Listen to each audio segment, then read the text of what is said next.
So I just got back into Eugene from Nick Botner's, Nick and Carla's place in Yoncalla. I'm a little weary, so I'm not going to be typing up a report. So I thought I'd just sing one, or at least speak one. First major push really into plums, grapes, cherries and apples. I was able to harvest a huge amount of material. Grapes, we've got a cutting session arranged at the big grape farm that we went to last year, where we'll be pulling in hopefully the vast majority of our material the way we did last year. But I was able to sort of secure a bunch of specialist material for the Home Orchard Society up in Portland, and then for ourselves. It seems I'm constantly reminded that the effort we made a couple of years ago to copy Nick's grape collection, has proved extraordinarily wise. A lot of the key plants, for example, that we copied are dead, and our effort really made a huge difference to the maintenance of world-class grape diversity in the Pacific Northwest. So I know a whole bunch of you are involved in that. Lots to be proud of there. Hello. Plums. We've got the basics of a start, we need to be cutting more. Peaches, we've got the basics of a start, we need to be cutting more. Cherries, we're not going to be putting too much in the way of rootstock out, but we've got what we have got is top quality material. And then around apples, highly sort of targeted effort, largely focused on supporting Chris's A-list.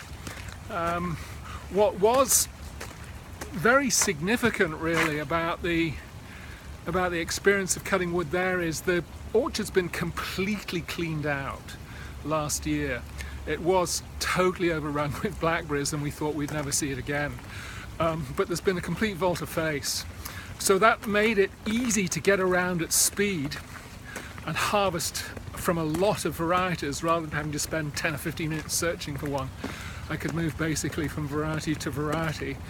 And a lot of the trees that we were cutting on have put on a huge amount of growth last year.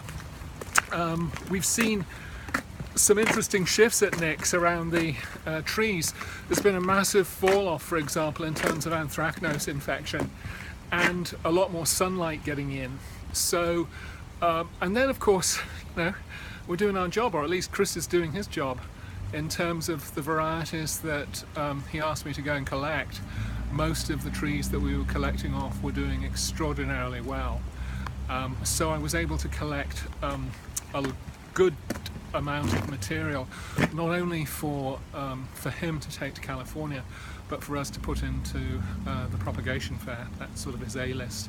Most of these varieties are little known, but they've certainly attracted Chris's attention through the years. So, all told, a really successful trip. I'll be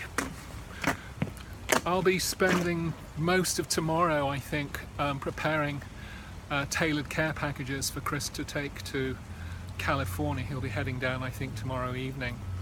But all told, sort of and he'll be picking up material that, for example, Matthew's dropping off with me. I think Rick Valley might be even dropping some material off with me. But really, I think getting a sense for how deeply coherent is this collaboration that we've been involved in through the years, and how unexpected blessings arrive in so many ways. The weather was very kind to me the last few days. Rain can make it, for complicated reasons, can make it far more difficult to cut Scion, and for the most part it missed me completely. So was able to return to town with sacks full of Scion. Our big issue now, after it's processed, is finding fridge space. It's a big issue for us. Huge issue, coming on really strong for us right now. So a conversation we all need to be involved in trying to address somehow. Okay, all right. Over and out.